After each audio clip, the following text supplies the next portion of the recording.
Hi friends, எல்லோரும் எப்படி இருக்கீங்க? நாங்கள் ரொம்ப நல்லாயிருக்கோம். இன்றைக்கி இட்லி தோசைக்கு ஆப்டான கொத்தமல்லி சட்னி எப்படி பண்ணுறதுன்னு பார்க்கலாம். அதுக்கு ஒரு பேன் வச்சுருக்கேன். அதில் 3 ஸ்பூன் அளவுக்கு எண்ணெய் ஊற்றிக்கலாம்.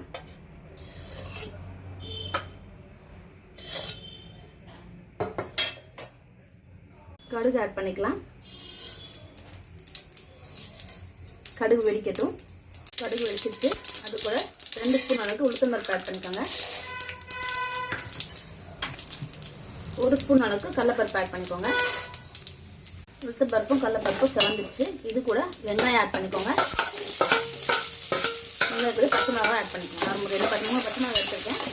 இந்த சட்னி இட்லி தோசைக்கு சூப்பராக இருக்கும் ஃப்ரெண்ட்ஸ். கொஞ்சம் செஞ்சு சாப்பிட்டு பாருங்கள், ரொம்ப நல்லாயிருக்கும். டேஸ்ட் வந்து சூப்பராக இருக்கும். எப்பவுமே இட்லிக்கு தேங்காய் சட்னி, கார சட்னி அதெல்லாம் வச்சு சாப்பிடுவோம். அது கூட அது இல்லாமல் இந்த கொத்தமல்லி சட்னி வச்சு சாப்பிடுங்க, ரொம்ப டேஸ்ட்டாக இருக்கும். வெங்காயம் கொஞ்ச நேரம் வதங்கட்டும். ஒரு கண்ணாடி பதத்துக்கு வரணும் வெங்காயம். வெங்காயம் கண்ணாடி பதத்துக்கு வதங்கிடுச்சு. இது கூட கொத்தமல்லி ஆட் பண்ணிக்கோங்க.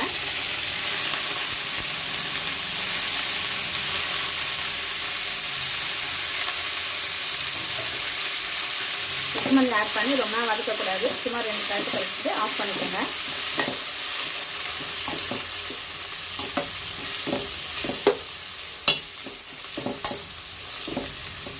இது கூட நம்ம தேங்காய் நான் துரி வச்சுருக்கேன், இதையும் ஆட் பண்ணிக்கிறேன்.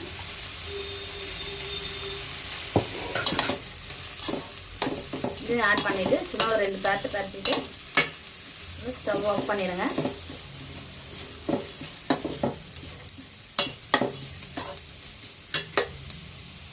நல்லா இது கொஞ்சம் வதங்கன்னு ஸ்டவ் ஆஃப் பண்ணிடலாம்.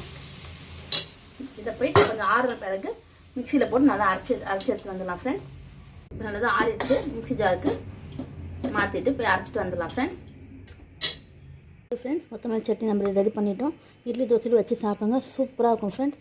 நம்ம செஞ்சு பார்த்துட்டு எப்படி வந்துச்சுன்னு சொல்லுங்கள். நம்ம கொஞ்சம் டேஸ்ட் பண்ணி பார்க்கலாம் எப்படி இருக்குன்ட்டு.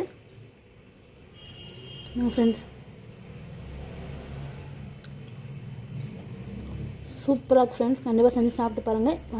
செஞ்சு பார்த்துட்டு எப்படி வந்ததுன்னு எனக்கு கமெண்ட்டில் சொல்லுங்கள். இப்போ இந்த சேனல் உங்களுக்கு பிடிச்சிருந்தால் லைக் பண்ணுங்கள், ஷேர் பண்ணுங்கள், கமெண்ட் பண்ணுங்கள், சப்ஸ்கிரைப் பண்ணி வச்சுக்கோங்க. ஆல் பட்டனும் கிளிக் பண்ணிக்கோங்க. ஓகே ஃப்ரெண்ட்ஸ், நாளைக்கு இன்னொரு வீடியோவில் பார்க்கலாம். பாய்.